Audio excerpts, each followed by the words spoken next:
Era uma noite chuvosa de outono em 2018, quando eu, Lucas, um estudante de teologia de 25 anos, decidi visitar meu tio-avô, Padre Elias, em uma pequena paróquia no interior de Minas Gerais.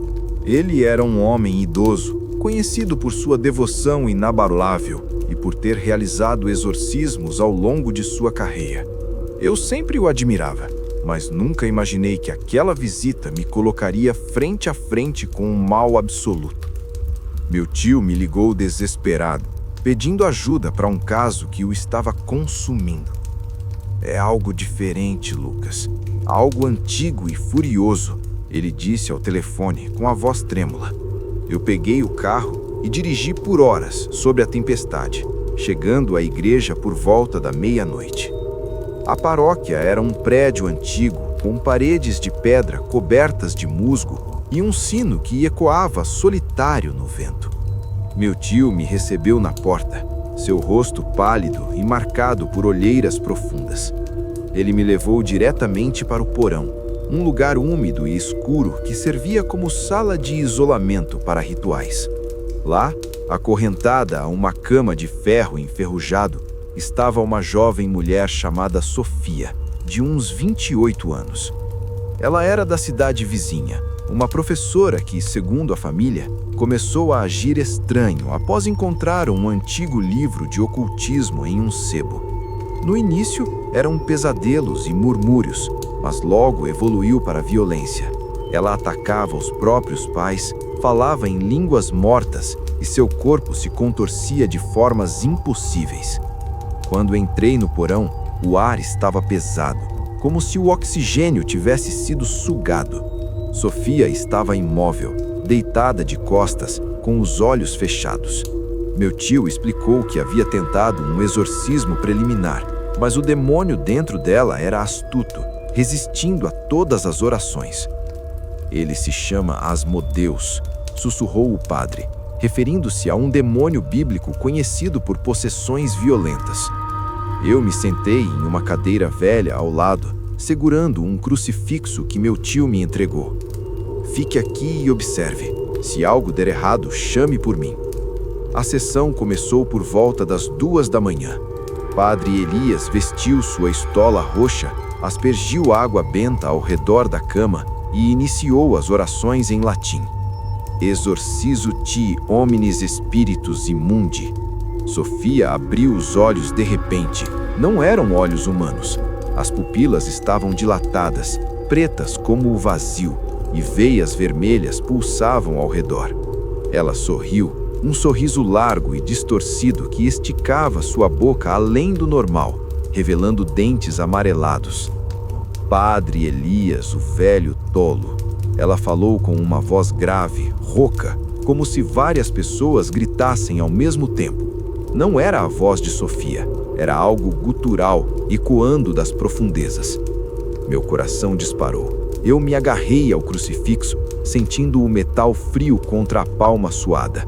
O padre continuou, mas Sofia, ou o que estava dentro dela, começou a rir.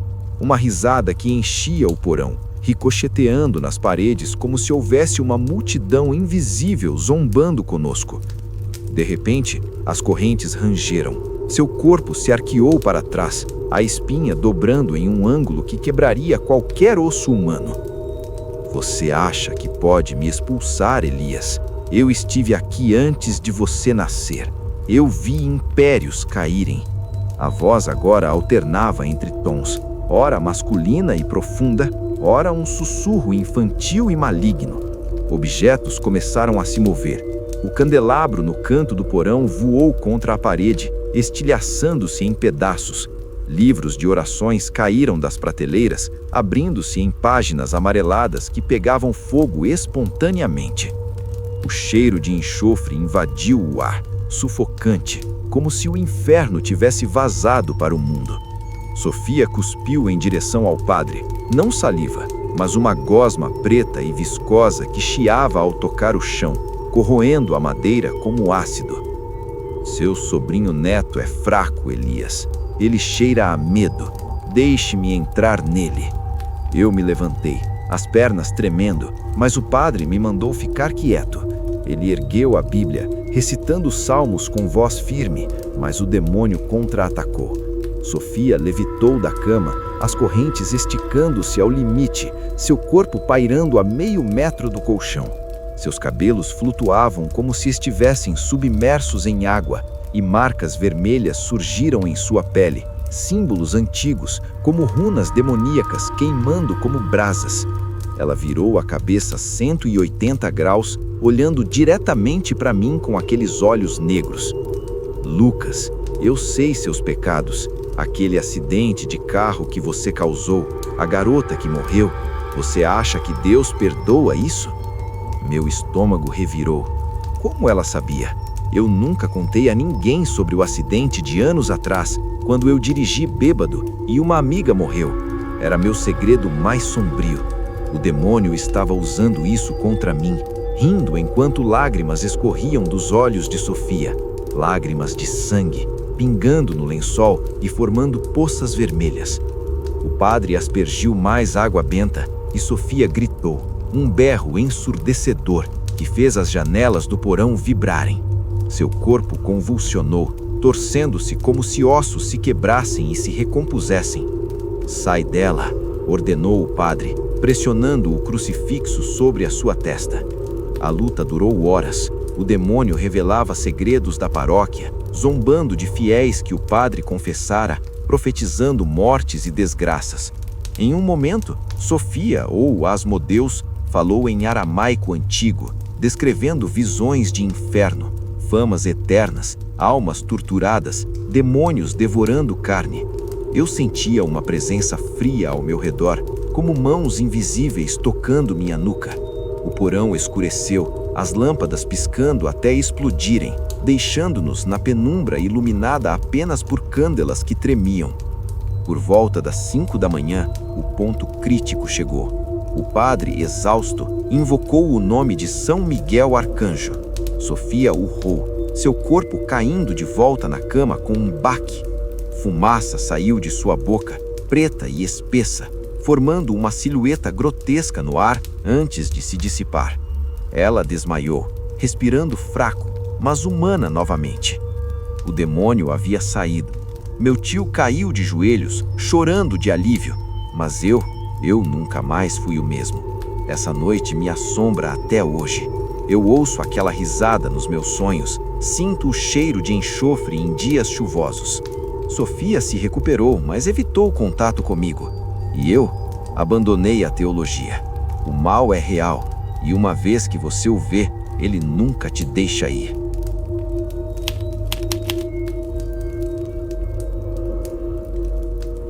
Era uma tarde quente de verão em 2022, quando eu, Mariana, uma repórter freelance de 32 anos especializada em investigações paranormais, recebi um e-mail anônimo que mudaria minha vida para sempre.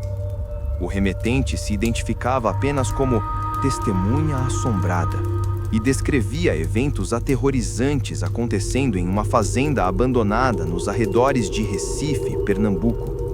Venha sozinha, não avise ninguém. O demônio sabe quando é observado, dizia a mensagem, acompanhada de coordenadas GPS. Sempre cética, mas atraída pelo mistério, eu ignorei os avisos e parti no dia seguinte, equipada com minha câmera, gravador de áudio e um crucifixo que herdei da minha avó, mais por superstição do que por fé. A viagem foi longa e cansativa. Dirigi por estradas de terra esburacadas, passando por plantações de cana-de-açúcar que balançavam ao vento como sentinelas silenciosas. O sol se punha quando cheguei à fazenda, um casarão colonial decadente, com paredes rachadas cobertas de era, janelas quebradas e um celeiro ao fundo que parecia prestes a desabar. O ar cheirava a mofo e algo podre, como carne em decomposição. Estacionei o carro atrás de uma árvore caída e me aproximei a pé, o coração acelerando com uma mistura de excitação e medo irracional. Ao entrar no casarão pela porta dos fundos, que rangeu como um lamento, encontrei o lugar vazio, exceto por móveis cobertos de poeira e teias de aranha. Olá? Alguém aqui? Chamei, minha voz ecoando pelos corredores escuros. Nenhuma resposta. Liguei a lanterna do celular e explorei o andar térreo. Uma cozinha com pratos quebrados no chão, uma sala de estar com um retrato antigo de uma família. Os olhos pareciam me seguir. Subi as escadas rangentes para o segundo andar, onde ouvi um sussurro distante, como vozes murmurando em uma língua desconhecida. Meu instinto gritava para eu sair, mas a curiosidade me impulsionava. No final do corredor, uma porta entreaberta levava a um quarto principal. Empurrei-a devagar e deparei com uma cena que congelou meu sangue. Uma mulher de meia-idade, que depois soube se chamar Rosa, estava amarrada a uma cadeira no centro do quarto, com cordas grossas nos pulsos e tornozelos. Ela era magra, com cabelos desgrenhados e olhos fundos, vestindo um vestido rasgado. Ao lado dela, um homem idoso que se apresentou como seu marido, João, segurava uma Bíblia velha e tremia visivelmente. "Você veio? Graças a Deus", ele murmurou, o rosto sulcado por lágrimas. "Ela não é mais minha Rosa.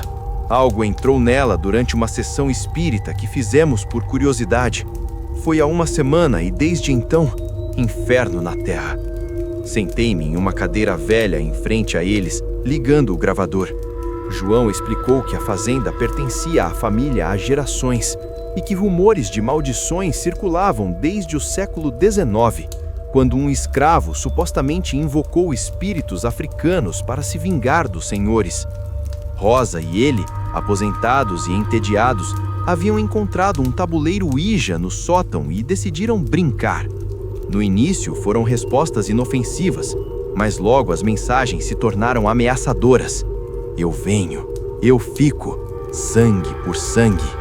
Naquela noite, Rosa desmaiou e acordou diferente, falando em vozes múltiplas, exibindo força sobre-humana e conhecimento de segredos que ninguém poderia saber. Quando João falava, Rosa permanecia imóvel, cabeça baixa, como se dormisse.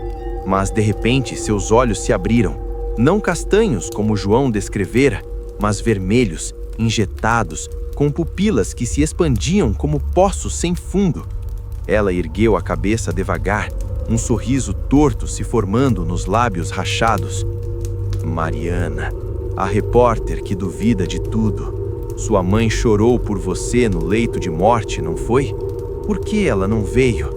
A voz não era de Rosa. Era rouca, sibilante, como serpentes rastejando sobre folhas secas. Meu estômago embrulhou. Minha mãe havia morrido de câncer 2 anos antes e eu estava em uma viagem de trabalho, longe demais para chegar a tempo. Ninguém sabia dos meus remorsos, exceto eu mesma. Tentei manter a compostura. "Como você sabe disso?" perguntei, a voz falhando. Rosa, ou o que a possuía, riu. Uma gargalhada que ecoou pelo quarto, fazendo as janelas vibrarem. Os objetos voaram pelo quarto. A cama se ergueu e caiu com um estrondo. Espelhos se estilhaçaram enviando cascos de vidro como projéteis. Um deles cortou meu braço, o sangue pingando no chão de madeira que o absorvia como se estivesse sedento.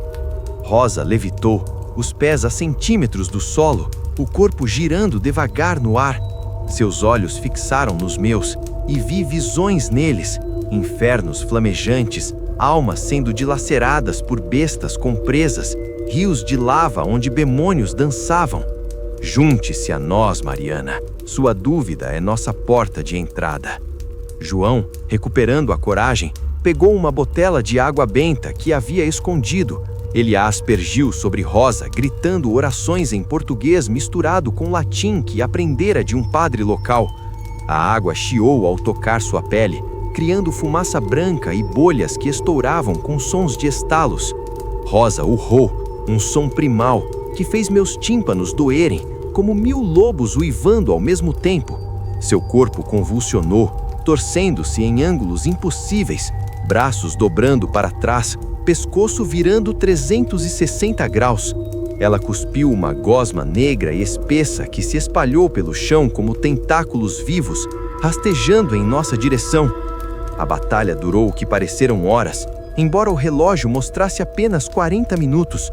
O demônio revelou segredos sombrios sobre João, que traíra a esposa anos antes, sobre mim, expondo medos enterrados, como o pavor de morrer sozinha. Em um momento de desespero, Rosa, o demônio, invocou ilusões. Fantasmas de escravos acorrentados apareceram no quarto, gemendo e arrastando correntes invisíveis, seus olhos vazios suplicando por libertação. O chão tremeu, como se a terra estivesse se abrindo para nos engolir. Eu me juntei a João nas orações, minha voz trêmula unindo-se à de ele, enquanto segurávamos o crucifixo juntos. Por fim, ao amanhecer, quando os primeiros raios de sol penetraram pelas janelas quebradas, o demônio enfraqueceu. Rosa caiu no chão, ofegante, expelindo uma nuvem de fumaça escura de sua boca, uma forma espectral que se contorcia no ar, gritando maldições antes de se dissipar como névoa. Ela desmaiou, respirando fraco, mas seus olhos voltaram ao normal quando acordou minutos depois. "O que aconteceu?" murmurou, confusa, sem memória dos eventos. João e eu a ajudamos a se levantar. Saímos dali correndo, deixando a fazenda para trás. Eu nunca publiquei a história. As gravações do meu áudio estavam corrompidas, cheias de ruídos estáticos e vozes sussurrando meu nome. Voltei para casa, mas o trauma permaneceu. Pesadelos recorrentes, sombras nos cantos dos olhos, um frio constante na espinha. Consultei psicólogos que diagnosticaram estresse pós-traumático, mas eu sei a verdade. O demônio não foi embora completamente. Uma parte dele se agarrou à minha alma, esperando o momento certo para voltar. Agora, evito lugares escuros, carrego água benta no bolso e oro todas as noites. Porque uma vez que você presencia o mal puro, ele te marca para sempre. E o mundo nunca mais parece o mesmo.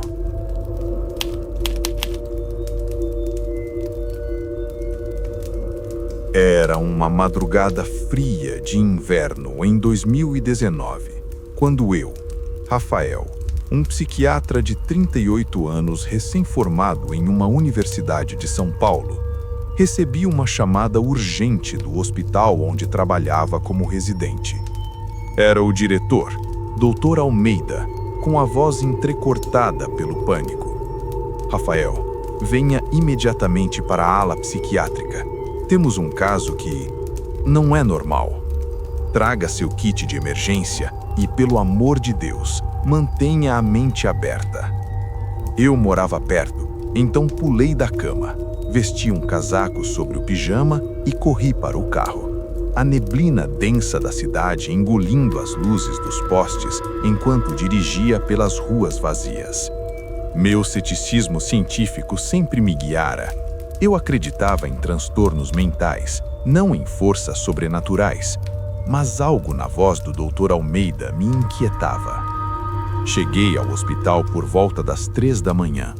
O prédio era um monstro de concreto dos anos 70, com corredores iluminados por lâmpadas fluorescentes que piscavam como olhos moribundos.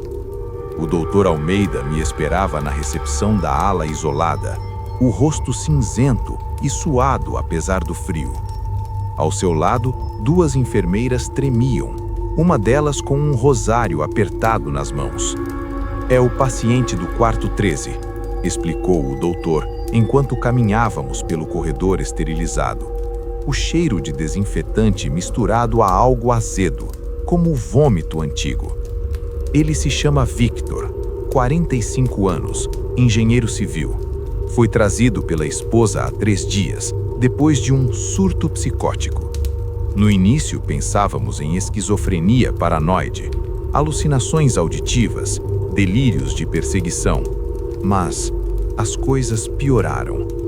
Entramos no quarto 13, uma cela acolchoada com paredes brancas e uma cama de contenção no centro.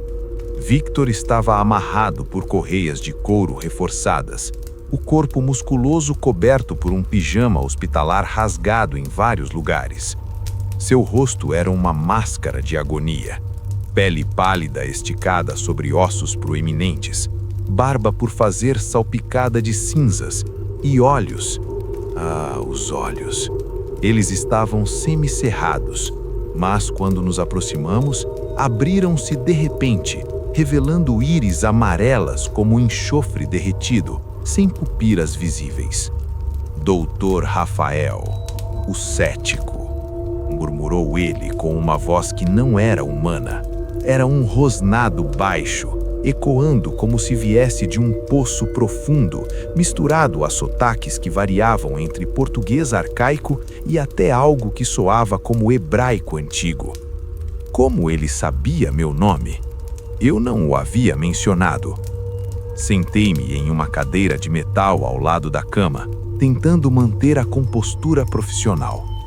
Victor, sou o Dr. Rafael. Pode me contar o que está acontecendo? Ele riu, uma risada que começou baixa e cresceu até encher o quarto, fazendo os monitores cardíacos apitarem erraticamente. As luzes piscaram e um vento frio surgiu do nada, agitando os papéis na prancheta que eu segurava. Victor, esse casulo frágil? Ele me chamou tolo. Em uma obra abandonada, ele encontrou meu selo, um pentáculo gravado em pedra de rituais esquecidos pelos colonizadores. Eu sou Belial, senhor das mentiras, e agora habito esta carne. O nome me gelou. Eu havia lido sobre demônios em mitologias durante a faculdade, mas como folclore, não realidade. O Dr. Almeida interveio, explicando o histórico. Victor era um homem comum, casado, 2 filhos, até que em uma escavação para um novo metrô, sua equipe desenterrou artefatos indígenas misturados a símbolos europeus ocultos. Victor tocou um amuleto estranho e desde então mudou.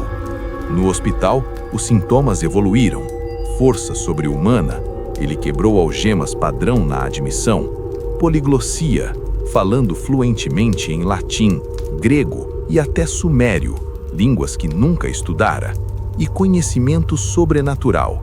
Ele revelava segredos dos funcionários, como o adultério do Dr. Almeida anos antes, ou o aborto que uma enfermeira escondera da família. É possessão, sussurrou uma das enfermeiras, cruzando-se. Eu neguei com a cabeça. Tinha que ser um transtorno dissociativo, talvez induzido por trauma ou drogas. Mas então, as coisas escalaram. Victor, ou Belial, fixou aqueles olhos amarelos em mim. Rafael, você esconde sua dor bem. Sua irmã, a pobre Clara. Suicídio aos 16, não foi? Você a encontrou pendurada no quarto, o cinto do pai no pescoço. Você se culpa. Acha que poderia ter visto os sinais. Meu mundo parou.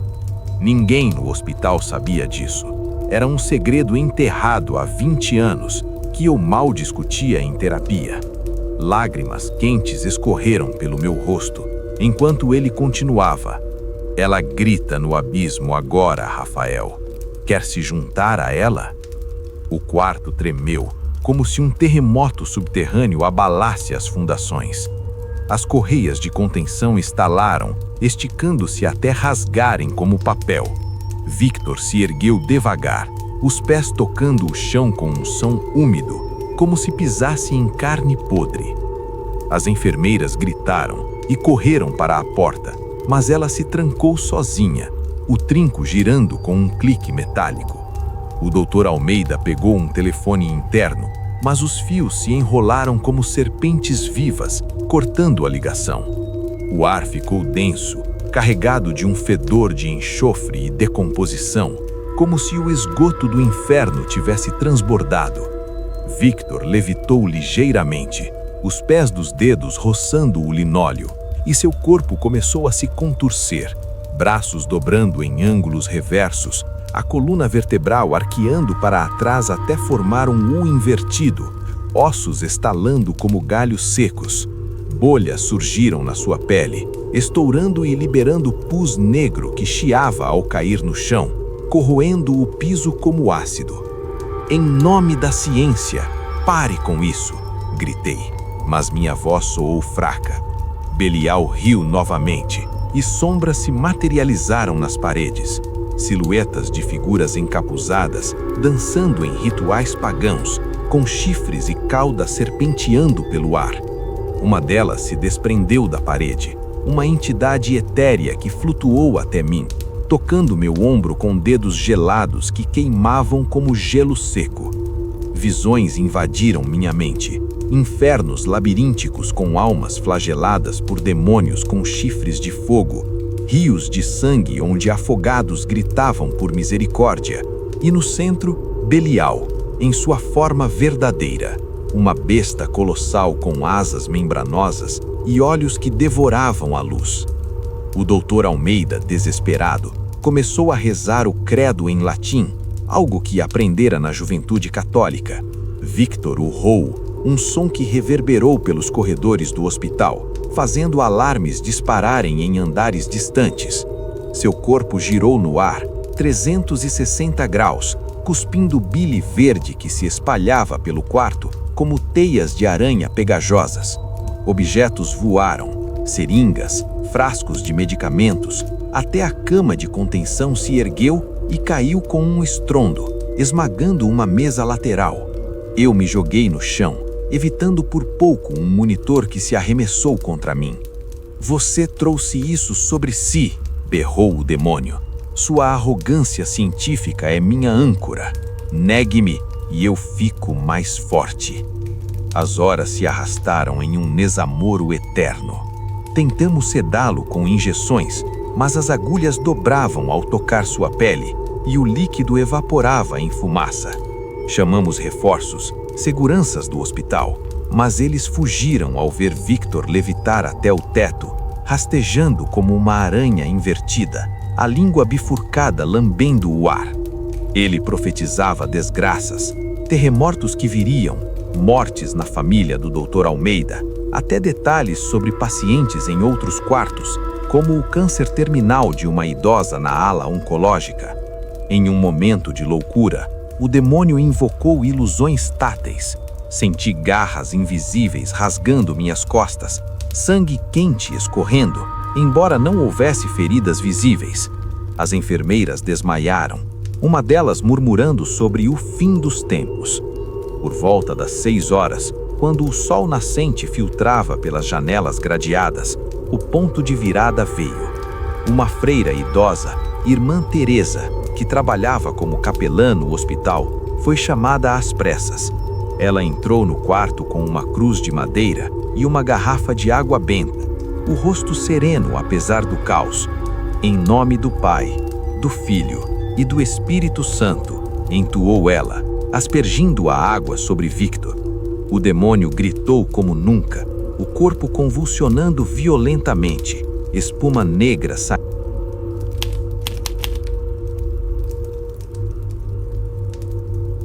Era uma noite estrelada de primavera em 2023, quando eu, Helena, uma antropóloga de 40 anos especializada em folclore indígena, embarquei em uma expedição para a Amazônia brasileira, perto da fronteira com o Peru.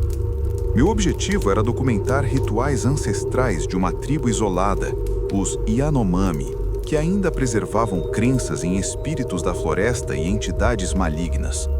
Eu era cética, via tudo como mitos culturais, frutos de isolamento e tradição oral. Mas nada me preparou para o horror que se desenrolaria naquela selva densa e implacável. Meu guia, um indígena chamado Caxu, de uns 50 anos, me alertou repetidamente: "Não toque nos totens antigos, eles guardam os maus espíritos." Eu ri, atribuindo a superstição, e prossegui com minha equipe reduzida. Um fotógrafo, Marco, e uma assistente, Lia, ambos na casa dos 30 anos. Chegamos ao acampamento após dias de canoa pelo Rio Negro, sob um céu que parecia engolir a luz do sol com sua copa infinita de árvores. A tribo nos recebeu com cautela. O xamã, um homem enrugado chamado Iari, nos observando com olhos penetrantes como lâminas. Eles nos permitiram ficar, mas proibiram fotos dos rituais noturnos. Na primeira noite, montamos barracas em uma clareira, o ar úmido carregado de sons, grilos, macacos uivando, o rio murmurando ao fundo. Eu adormeci exausta, sonhando com sombras dançando ao redor de fogueiras. Acordei por volta das 2 horas, com gritos ecoando pela floresta. Saí da barraca tropeçando, a lanterna cortando a escuridão como uma faca. Marco estava do lado de fora, pálido como um fantasma, apontando para a barraca de Lia. Ela está louca, falando coisas estranhas. Corri para lá, Kakshu e Ari se juntando a nós, o xamã carregando um bastão entalhado com símbolos protetores. Dentro da barraca, Lia estava de joelhos no chão de terra batida, os olhos revirados mostrando apenas o branco, o corpo tremendo como se eletrocutado.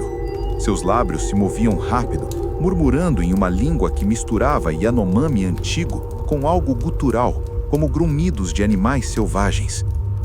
"O que está acontecendo?" perguntei, o coração martelando. Kakshu traduziu os murmúrios. Ela diz que o mau Ari a possuiu, o espírito devorador da floresta.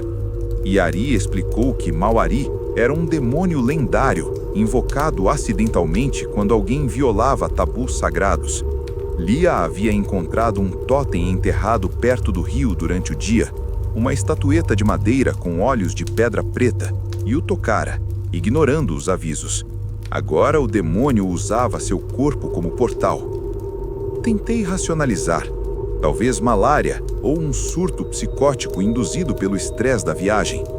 Mas então Lia ergueu a cabeça, os olhos voltando ao foco, não os castanhos de Lia, mas vermelhos como brasas, pulsando com uma luz interna.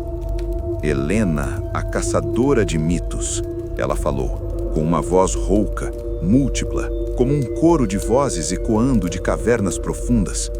"Você veio roubar nossos segredos. Agora, eu roubo sua alma." Meu sangue gelou. Como ela sabia meu apelido na universidade? Marco tentou fotografá-la, mas a câmera explodiu em suas mãos, faíscas voando como vagalumes enfurecidos. O ar na barraca ficou pesado, cheirando a enxofre misturado ao odor terroso da selva, como se a podridão do inferno se infiltrasse na umidade. Lia se levantou devagar, os movimentos fluidos demais, como uma serpente se desenrolando.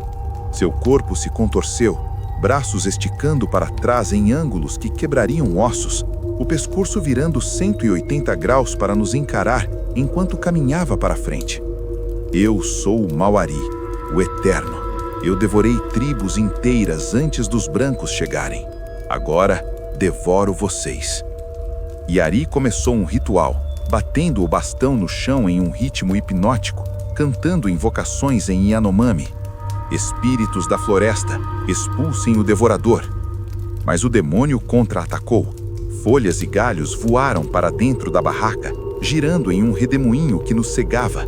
O chão tremeu, raízes emergindo da terra como tentáculos vivos, enrolando-se em nossas pernas.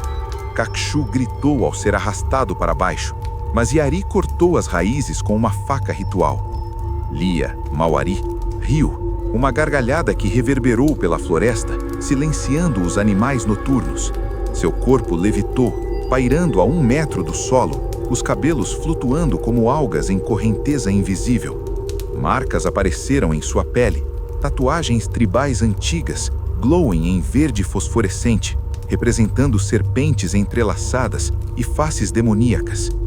Tentei ajudar, pegando um crucifixo que carregava por ironia, um souvenir de uma pesquisa anterior no México. "Sai dela!" gritei, estendendo-o. O demônio cuspiu em minha direção, não saliva, mas uma gosma preta e viscosa que queimava como ácido ao tocar minha pele, deixando bolhas vermelhas no meu braço. "Sua fé é fraca, Helena. Eu vejo seus pecados, o marido que você abandonou, os filhos que nunca teve por egoísmo. Eles choram por você no vazio." Lágrimas de sangue escorreram dos olhos de Lia, pingando no chão e formando poças que borbulhavam, liberando fumaça com cheiro de carne queimada. Marco desmaiou, o terror o dominando, enquanto Kakshu rezava aos ancestrais. A noite se arrastou em um pesadelo sem fim. Mau Ari revelava segredos da tribo, mortes ocultas, traições entre clãs, até profecias de destruição pela mineração ilegal que avançava na região. Em um momento, ilusões se materializaram. Fantasmas de indígenas massacrados apareceram ao nosso redor, corpos mutilados flutuando no ar, gemendo em línguas mortas, estendendo mãos esqueléticas para nos tocar. Senti garras frias na minha nuca, arranhando como unhas sharpas, embora nada visível estivesse lá.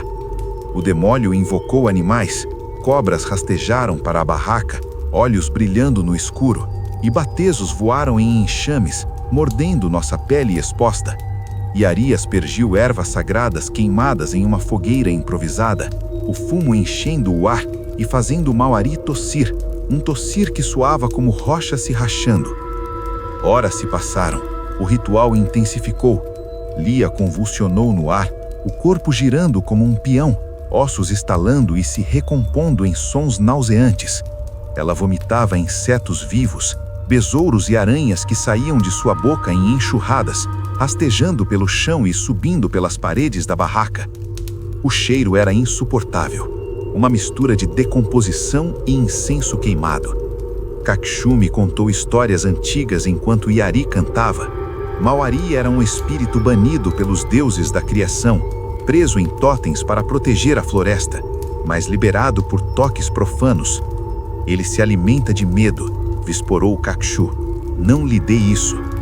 Por volta das 4 horas, o clímax chegou. Yari invocou os espíritos guardiões, batendo o bastão com força renovada. Mauari urrou, um som que abalou as árvores ao redor, fazendo folhas choverem como confetes macabros. O corpo de Lia inchou, veias pretas pulsando sob a pele como rios de tinta, e uma rachadura se abriu em seu peito. Não sangrando, mas expelindo névoa escura que formava garras e prensas no ar. Eu me juntei ao ritual, repetindo as palavras Yanomami que Kakshu me ensinava, minha voz tremulosa unindo-se ao coro. Marco acordou e ajudou, segurando ervas flamejantes para queimar a névoa. Finalmente, ao primeiro deslumbre do amanhecer filtrando pela copa das árvores, Mauari enfraqueceu. Com um último berro que ecoou quilômetros floresta adentro, uma sombra colossal saiu do corpo de Lia, uma forma bestial com olhos flamejantes e chifres retorcidos, dissipando-se no ar como fumaça levada pelo vento. Lia caiu no chão, ofegante, o corpo marcado por cicatrizes que sumiam devagar. "O que? Onde estou?" murmurou ela, sem memória do ocorrido. A tribo nos ajudou a nos recuperar. Yari destruiu o totem em uma cerimônia, enterrando as cinzas em solo sagrado. Saímos dali dias depois, mas o trauma nos seguiu. Marco abandonou a fotografia, alegando ver sombras em todas as imagens. Lia desenvolveu fobias noturnas, gritando nos sonhos. E eu, meu ceticismo se quebrou. Agora, em minha casa em São Paulo, evito florestas, carrego amuletos indígenas e escuto sussurros na escuridão. Vozes guturais chamando meu nome. Pesquisei mais. Mauari aparece em lendas amazônicas como um demônio primordial, semelhante a entidades em outras culturas, como os Wendigos ou Djinns. Mas sei que não é mito, é real. E nas noites quentes, quando o vento sopra, sinto sua presença na brisa, esperando por outra brecha para voltar. Porque o mal da floresta não morre, ele apenas espera, paciente como as raízes que crescem no escuro, pronto para devorar novamente.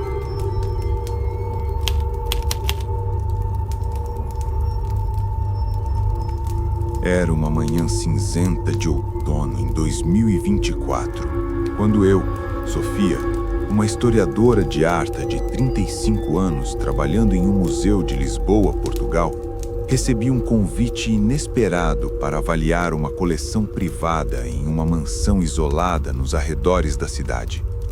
O dono, um colecionador excêntrico chamado Senhor Duarte, era conhecido por sua obsessão com artefatos medievais, especialmente aqueles relacionados a ordens secretas e alquimia. Eu era especializada em iconografia religiosa, então aceitei o trabalho, vendo-o como uma oportunidade para publicar um artigo acadêmico. Meu assistente, Pedro, um jovem de 28 anos recém-formado, me acompanhou, animado com a perspectiva de descobrir tesouros escondidos. Mal sabíamos que aquela visita nos mergulharia em um abismo de terror que questionaria tudo o que eu acreditava sobre o mundo racional. A mansão era um palacete gótico do século XV, encravado em uma colina arborizada, com torres pontiagudas que perfuravam o céu nublado e gárgulas desgastadas que pareciam nos vigiar enquanto o carro subia a estrada sinuosa. O Sr. Duarte nos recebeu na porta principal, um homem magro de uns 70 anos, com olhos afundados e uma bengala de marfim entalhada com símbolos esotéricos. "Bem-vindos ao meu santuário", disse ele com uma voz rouca, guiando-nos por salões ecoantes cheios de tapeçarias antigas e armaduras enferrujadas. O ar era pesado, impregnado de incenso e poeira centenária, como se o tempo tivesse parado ali dentro. Ele nos levou ao porão, um labirinto de câmaras subterrâneas iluminadas por lâmpadas a gás que tremulavam, projetando sombras dançantes nas paredes de pedra úmida. Lá, em uma sala abobadada, estava a coleção. Caixas de madeira contendo manuscritos iluminados, relicários de ouro e, no centro, uma estátua de bronze de um anjo caído, com asas quebradas e uma expressão de agonia eterna. Duarte explicou que a peça central era um grimório, um livro de feitiços, datado do século XIII, supostamente escrito por um monge herege que invocava demônios para obter conhecimento proibido. "Toque-o com cuidado", avisou ele, os olhos brilhando com um fervor estranho.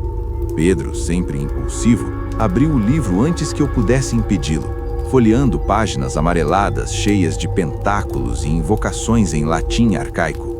De repente, um vento frio surgiu do nada, apagando as lâmpadas e deixando-nos na penumbra iluminada apenas pela lanterna do meu celular.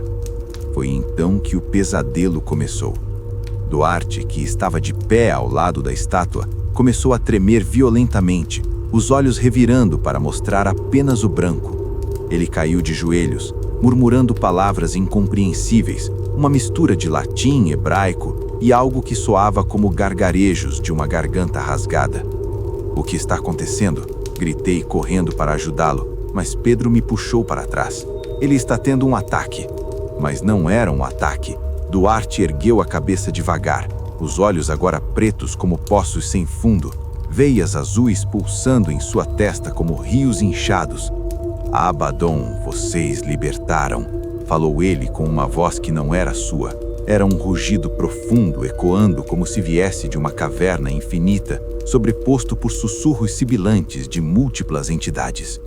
Abaddon, eu lembrei das minhas leituras, o anjo da destruição no Apocalipse, um demônio devorador de almas. O porão escureceu ainda mais, as sombras nas paredes se alongando e se contorcendo em formas humanoides, como almas presas gritando em silêncio. O cheiro de enxofre invadiu o ar, sufocante, misturado a algo metálico e podre, como sangue coagulado em carne em decomposição. Duarte se levantou, os movimentos jerky e descoordenados, como uma marionete controlada por fios invisíveis. Seu corpo se arqueou para trás em um ângulo impossível, a espinha dobrando como feita de borracha, ossos estalando com sons que ecoavam pelas câmaras. "Sofia, a erudita que nega o invisível", rosnou o demônio, virando a cabeça 270 graus para me encarar diretamente. "Eu sei seus segredos, o aborto que você escondeu do seu noivo, a culpa que te corrói nas noites insolonas.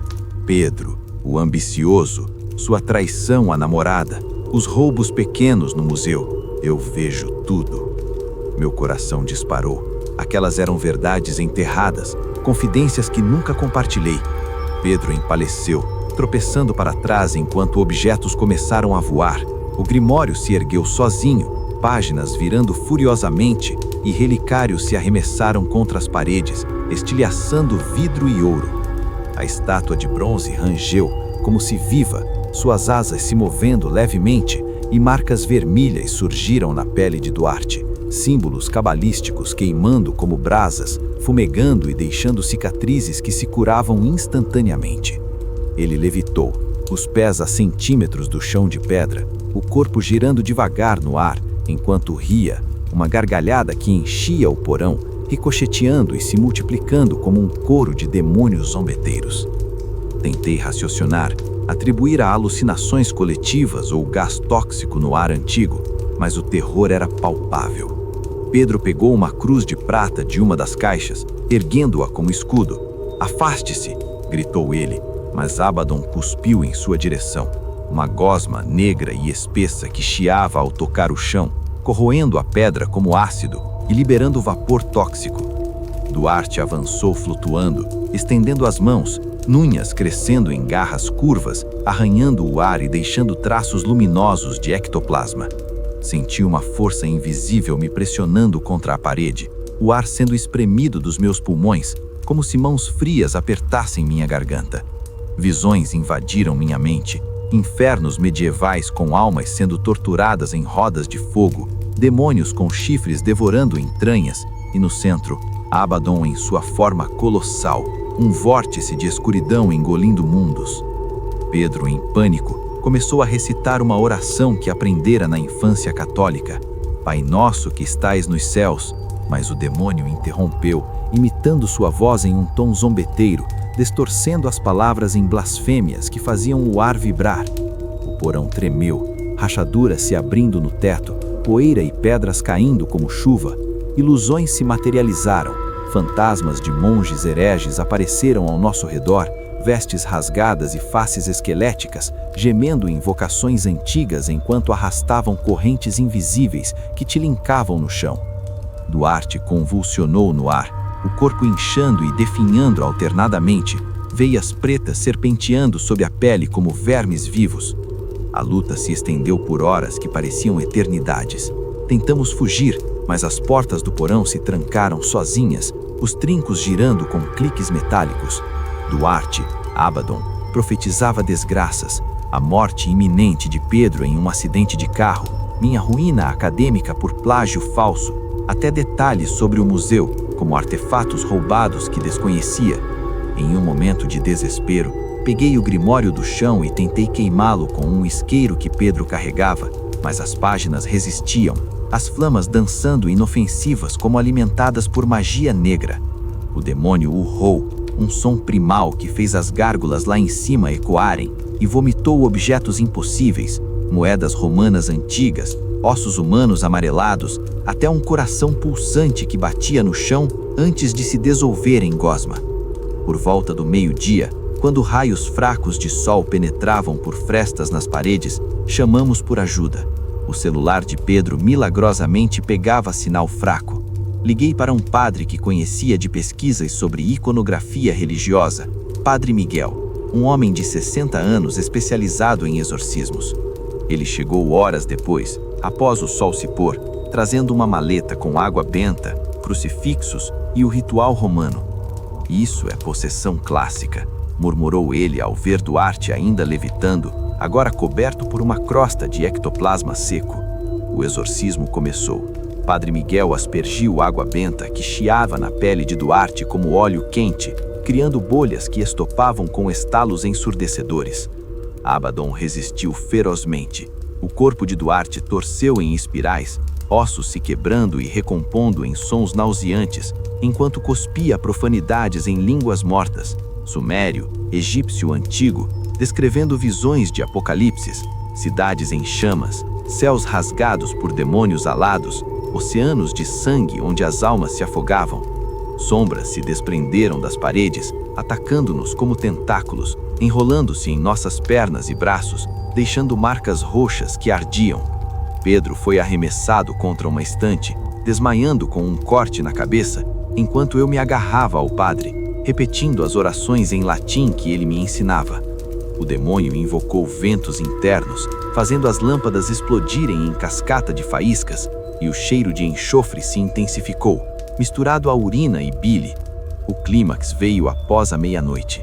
Padre Miguel invocou São Miguel Arcanjo, pressionando um crucifixo na testa de Duarte. O demônio gritou, o corpo convulsionando violentamente, uma rachadura se abrindo em seu peito como se a carne se partisse.